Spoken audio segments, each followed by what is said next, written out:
વાત કરીએ અરવલ્લીની તો રોડ નહીં તો વોટ નહીંના સૂત્રોચ્ચાર સાથે મોડાસા તાલુકાના મદાપુરથી રખિયાલના ગ્રામજનો રોડ પર આવીને સૂત્રોચ્ચાર સાથે રામધૂન કરી ચૂંટણી બહિષ્કારની ચીમકી ઉચ્ચારી છે। ત્યારે મદાપુરથી રખિયાલને જોડતો 5 કિલોમીટરનો ડામર રોડ વાહન ચાલકો અને સ્થાનિક ગ્રામજનો માટે ત્રાહિમામ બની ગયો છે। ત્યારે બિસ્માર પડેલા રસ્તાની હાલાકીનો સામનો કરી રહેલ ગ્રામજનોએ જિલ્લા વહીવટીતંત્ર સમક્ષ વારંવાર રસ્તા બાબતે રજૂઆત કરવા છતાં પણ સમસ્યા દૂર ન થતા આગામી લોકસભા ચૂંટણીનો બહિષ્કાર કરવાની ચીમકી ઉચ્ચારી છે। જ્યાં મોડાસા તાલુકાના મદાપુરથી રખિયાલને 10 ગામોને જોડતો રસ્તો છેલ્લા 7 વર્ષ પહેલા ડામર રોડ બનેલો હતો। છેલ્લા 3 વર્ષથી માર્ગ બિસ્માર બનતા રસ્તો પર પડેલો ખાડાઓ રસ્તો નહીં પણ કપચી જ દેખાઈ રહી છે અને વારંવાર થતા અકસ્માતને લઈને ગ્રામજનો દ્વારા વારંવાર રજૂઆત કરવા છતાં પણ કોઈ સમારકામ કે કોઈ નવીન રોડ ન બનાવતા આખરે કેશરપુરા, મોહનપુરા, કંપા, રખિયાલ, પચડિયા, જાલમપુર ગામના ગ્રામજનો આ રસ્તા પર બેસીને રામધૂન કરીને આગામી લોકસભા ચૂંટણીનો બહિષ્કાર કરવાની ચીમકી ઉચ્ચારી અને રોડ નહીં તો વોટ નહીંના સૂત્રોચ્ચાર સાથે ગ્રામજનોએ વિરોધ પ્રદર્શન કર્યું। કેસરપુર કંપા સુધીના રોડની હાલત એટલી બધી ખરાબ થઈ ગઈ છે કે ચાલીને પણ માણસ જઈ શકે એવો નથી અને બાઇક તો એટલું બધું મુશ્કેલ પડે છે લઈને જવું કે બે સવારી હોય તો માણસ ઊંધો પણ થઈ જાય, પડીએ જવાય। એટલે સાવ તૂટી ગયો છે, રસ્તાની ખૂબ જ ખરાબ પરિસ્થિતિ છે। માટે જો આ રસ્તો વહેલી તકે કરવામાં નહીં આવે તો અમે આગામી ચૂંટણીનો બહિષ્કાર કરશું।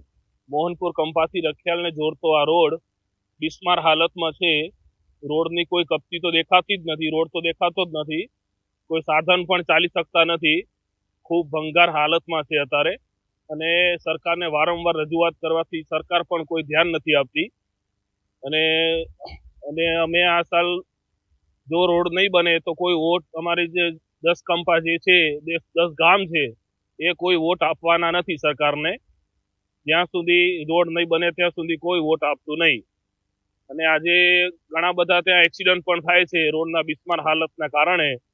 તેમથી સરકારને રજૂઆત છે, જો વોટ જોઈતો હોય તો અમારો રોડ બનાવી આપે, નહીં તો અમે કોઈ વોટનો બહિષ્કાર કરીએ છીએ। હાલ અમારી રજૂઆત છે અમારા રસ્તા માટેની।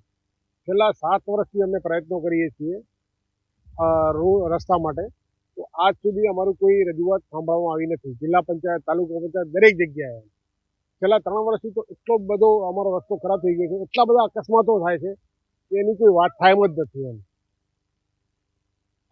અમારો મદાપુરથી રખિયાલ રોડ એટલો બિસ્માર હાલતમાં થઈ ગયેલો છે, એની કોઈ વાત જ નથી થાય એમને। અને અત્યારે નરેન્દ્ર મોદી આવે, કોઈ બી મિનિસ્ટર આવે તો તાત્કાલિક ઇમિડિયેટલી રાતોરાત રસ્તા બની જાય છે, તો એ ગ્રાન્ટ ક્યાંથી આવે છે અમને ખબર નથી પડતી। અમારા છેલ્લા 7 વર્ષથી અમે રજૂઆત કરીએ છીએ, છતાં બી અમારો રસ્તો બનતો નથી। એના માટે ઘણા બધા પ્રયત્નો કરે છે, જિલ્લા પંચાયતમાં, તાલુકા પંચાયતમાં દરેક જગ્યાએ અમે અરજીઓ આપી છે, રજૂઆત કરી છે, તો છતાં બી આજ સુધી અમારું કોઈ સાંભળવામાં આવતું નથી।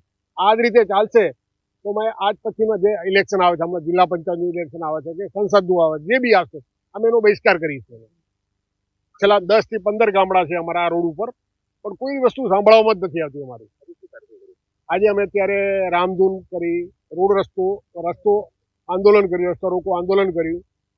આ રીતે અમે પ્રયત્નો કરીએ જ છીએ દરેક વખતે, અમારું કોઈ રિઝલ્ટ જ મળતું નથી અમને।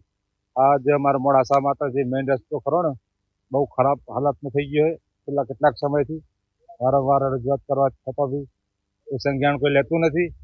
બહુ ખાડા, એટલું પરેશાની થઈ ગઈ કે રસ્તો તો સહેજ નહીં, ખાડા છે ને રજૂઆત કેટલી વારંવાર રજૂઆત કરવા છતાં બી કોઈ સંજ્ઞાન લેવામાં આવતું જ નથી। એટલે આ વાત આગામી વાત ચૂંટણી આવે, રોડ નહીં તો વોટ નહીં।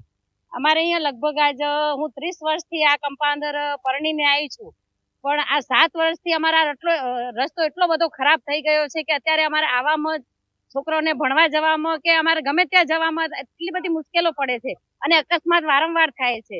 તો અત્યારે અમે સરકાર પાસે એટલી જ માંગણી કરીએ છીએ કે સિટીઓમાં ને જ્યાં ત્યાં રસ્તા બગડે છે તો તાત્કાલિક એનું કામ ચાલુ થઈ જાય છે, તો અમારા કંપાઓમાં કે ગામડાઓમાં કેમ નહીં એમ। તો અમે અત્યારે મોદી આવવાના હોય અમારે અહીંયા આજુબાજુ મોડાસા તો તાત્કાલિક રોડ બની જાય છે અને આ ગ્રાન્ટ તો ક્યારની પાસ થઈ ગઈ છે, પણ અમારે અહીંયા તો કોઈ રોડ રસ્તા અમે કોઈ અમારે વ્યવસ્થા જ નથી। તો અમે સરકારશ્રીને મહેરબાની કરીને એટલી અપીલ કરીએ છીએ કે જેમ બને એમ અમારો આ રસ્તો તાત્કાલિક બનાવો અને અમારા અકસ્માત થતા અટકાવો. અમારા બાળકો બચાવો. અહીંયા સ્કૂલમાં જતા પણ અત્યારે એકદમ મૂંઝવાય છે કે કઈ રીતે જઈએ. તો બસ તો અમે આ વોટનો અત્યારે ચૂંટણી આવી રહી છે તો અમે સરકારશ્રી સાહેબને કહીએ છીએ કે અમે વોટનો બહિષ્કાર કરશું જો આ રસ્તો ના બન્યો તો. કા વોટ ને કા રોડ અમારો બસ. અમારો લોકસભા મત વિસ્તાર સાબરકાંઠા છે અને અમે જો અમારા આ રોડ વર્ષોથી ખરાબ છે અને ઓવરલોડિંગ સાધનો ફરીને પથારી ફેરવી નાખી છે રોડની અને ગુણવત્તા વગરના બધા રોડો બનાવે છે. જેના કારણે અમે આ છેલ્લા 4 વર્ષથી શારીરિક, માનસિક અને આર્થિક રીતે અમે આ રોડના કારણે નુકસાની ભોગવી રહ્યા છે. અમારા આ રોડ રૂટના બધા મોડાસાથી દાવલીના રૂટના. તો હવે અમારો આ ચૂંટણીનો બહિષ્કાર કરવાનો છે અને છે. અમે કોઈ ચૂંટણીમાં વોટ આપવા નહીં આવીએ. અમારા રખિયાલથી કેસરપુર કંપા સુધીના